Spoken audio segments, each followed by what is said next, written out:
Pada 2004, Yusuf Adi Rima divonis hukuman 10 tahun penjara atas tindakan terorisme. Dalam persidangan, Yusuf terbukti terkait kasus bom Sri Rejeki Semarang, Jawa Tengah. Setelah menjalani 5 tahun hukumannya, pada 2009 Yusuf bebas dan merubah jalan hidupnya. Jika dulu bergelut dengan latihan militer, sekarang dia berkutat di dapur sebagai koki.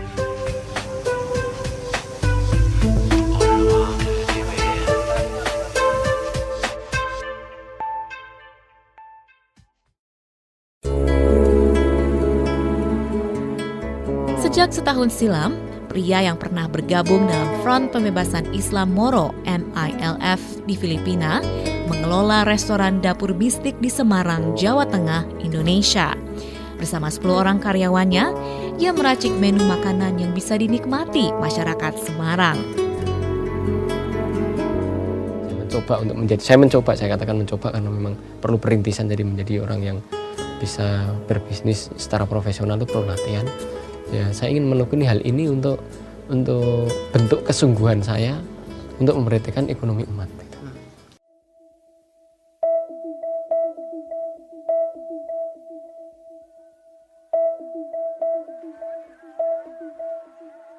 Yusuf membuka lembaran baru dengan harapan baru untuk memperbaiki jalan hidupnya bersama keluarga. Paham radikal yang didapat di Front Pembebasan Islam Moro dan Jemaah Islamiyah ditinggalkan. Jika dulu Yusuf biasa menenteng senjata api, sekarang dia lebih memilih berkutat di dapur dengan sendok dan garpunya.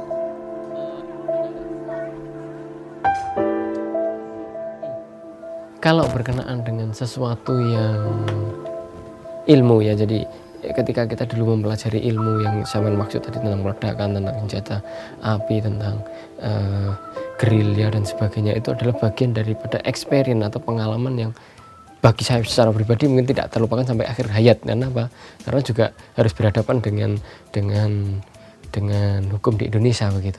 Tapi saat ini saya sedang menerjuni restoran ini atau resto atau bakery atau ini juga memiliki nilai fungsi yang mungkin signifikan di hadapan umat, karena umat sedang memerlukan.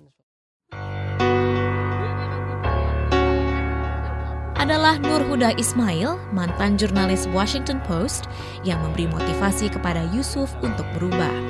Yusuf datang menemui Huda yang sebelumnya rajin mengunjunginya saat masih di dalam penjara Semarang. Programku itu lebih saya sebut sebagai program disengagement, yaitu disengage individual from violence, mencoba memisahkan orang-orang ini di dalam memilih aksi-aksi kekerasan untuk mencapai tujuan politiknya.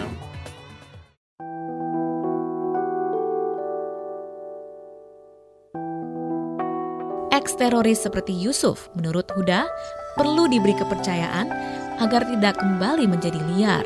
Huda juga melibatkan 10 ex-teroris lainnya untuk mengurus bisnis restoran. Jadi kalau di sini itu hanya program untuk mencoba memberi mereka kesempatan kedua setelah mereka itu pernah terlibat di dalam aksi-aksi kekerasan. Dan mereka kan biasanya ada 2 hal kalau orang-orang mantan-mantan kombatan ini.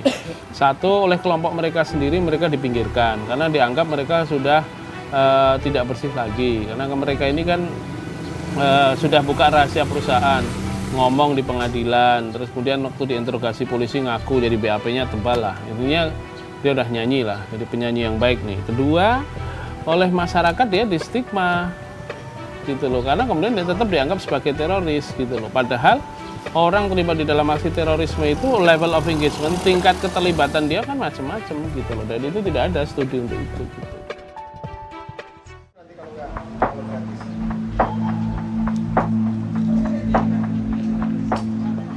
Yusuf mantap ingin memulai hidupnya dari nol. Meski godaan untuk kembali masuk ke jaringan lamanya sangat besar, ia hanya ingin menghidupi keluarganya dengan cara yang halal dan membesarkan anaknya yang kini berusia 2 tahun.